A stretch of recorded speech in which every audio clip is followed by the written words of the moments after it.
1.3 का 3 का सेकंड है 0.47 बार को पी अपॉन क्यू के फॉर्म में लिखना है।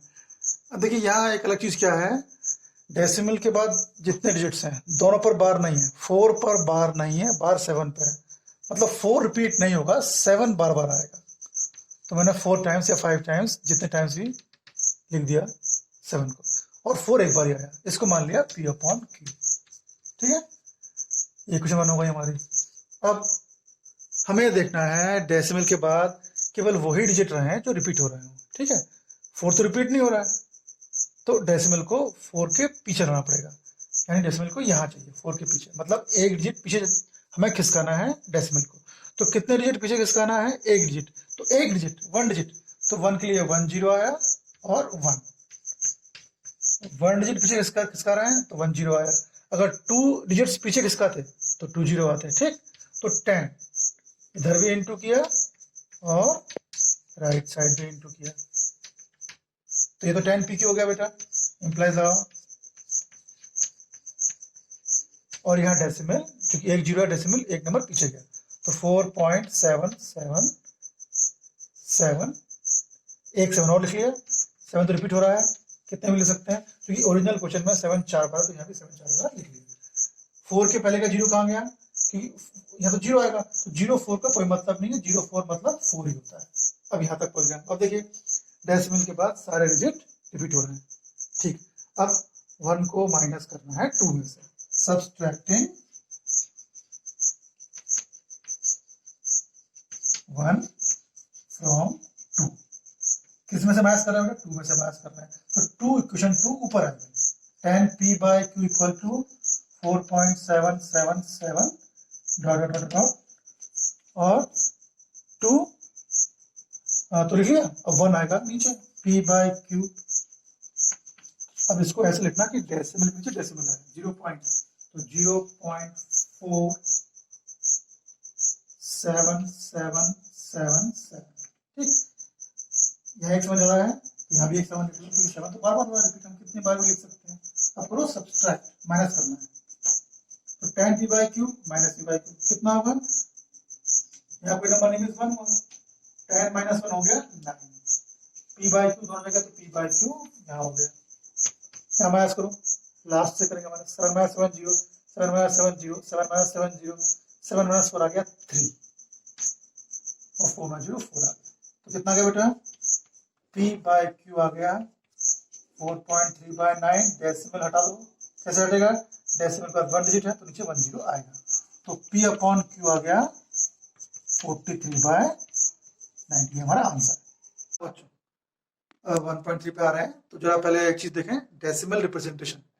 जब दो नंबरों को डिवाइड करते हैं, जैसे मैंने लिया 11/2, तो कितना आएगा डिवाइड करने पर, है ना, 11/2 होता है 5.5, तो ये 11.2 का ये 5.5 क्या है, डेसिमल रिप्रेजेंटेशन है, इसको सॉल्व करके डेसिमल के फॉर्म में लिख दिया है। ठीक, तो किसी भी फ्रैक्शन को हम जब डिवाइड करते हैं तो 3 तरह के आंसर हो सकते हैं। एक तो टर्मिनेटिंग मीन्स डिवाइड जो है, जैसे ये 11 को डिवाइड किया तो 0.5 के बाद आके कुछ स्टेप्स के बाद आके डिवाइड खत्म हो गया, रिमाइंडर 0 आ गया, है ना। अगर डिवाइड जो है कुछ स्टेप्स के बाद जाके खत्म हो जाए तो उसे बोलते हैं टर्मिनेटिंग। टर्मिनेटिंग मतलब एंड, खत्म हो जाना, समाप्त हो जाना। अगर डेसिमल की प्रक्रिया पूरी हो जा रही है, रिमाइंडर 0 हो रहा है, तो हम उस तरह के डेसिमल रिप्रेजेंटेशन को या डिवाइड को बोलते हैं टर्मिनेटिंग डेसिमल रिप्रेजेंटेशन। जैसे 11/2 में इसका आंसर है 5.5। अब देखिए नेक्स्ट, देखिए नॉन टर्मिनेटिंग रिपीटिंग, अब जिसमें डिवाइड खत्म ही नहीं होता है, जैसे 10/3 डिवाइड किया मैंने,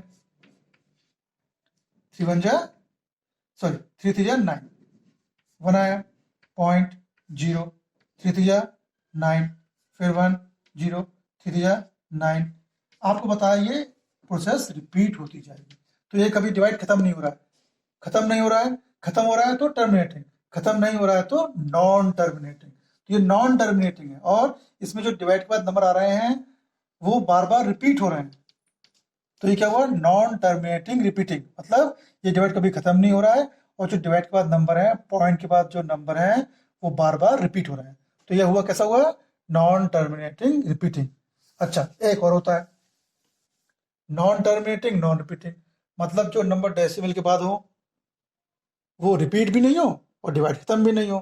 तो जैसे आप देखते हो 22/7 है ना, या और भी कुछ देख लो, जो 3.1234879 6 and so on.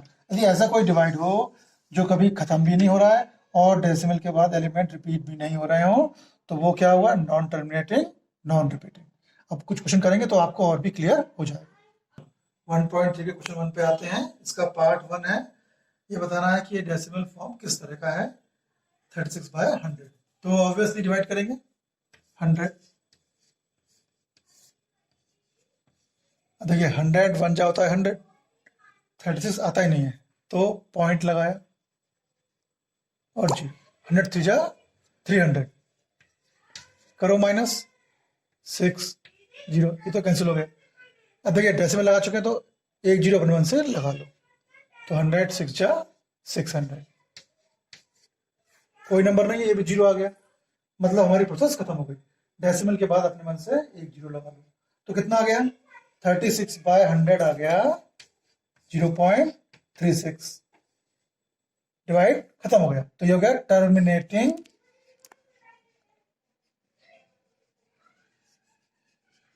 Decimal representation, क्योंकि डिवाइड खत्म हो गया, कोई दिक्कत नहीं है इसमें।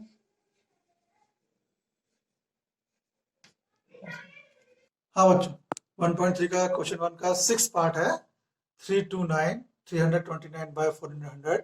इसका डेसिमल रिप्रेजेंटेशन बताना है कैसा है। ठीक, तो चलिए जो नीचे है लॉन्ग डिवीजन मेथड से डिवाइड करेंगे, 329 अंदर आया। ठीक, 329 छोटा है 400 से, डिवाइड नहीं होगा, पॉइंट लगाया और यहाँ जीरो। ठीक, हम पॉइंट के पहले जीरो अपने मन से लगा लेते हैं। चलिए अब कितना होता है, मैं इसका फर्स्ट नंबर देखूंगा, इसके फर्स्ट नंबर 4 8 जो होता है 32 है ना, तो 8 से करता हूँ क्योंकि 4 नहीं जाता 36, ज़्यादा हो गया इससे, तो 4 8 जा 32, तो 0 0 32, 0 माइनस 0 0 है ना, ये जीरो है मतलब नहीं ब्रेक मेरा। चलिए अब डेसिमल लगा चुका हूँ, अपने में से जीरो यहाँ लगा लो।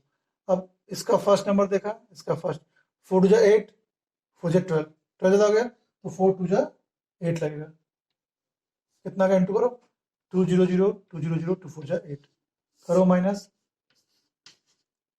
डिवाइड करूंगा और में से जीरो लगा लो।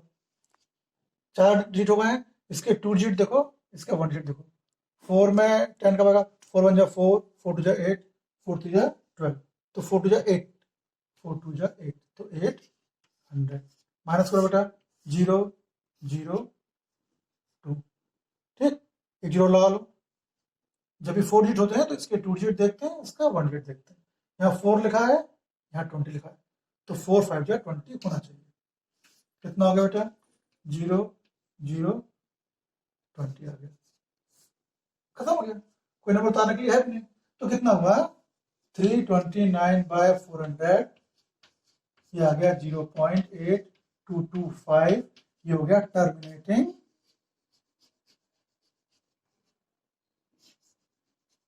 Decimal representation.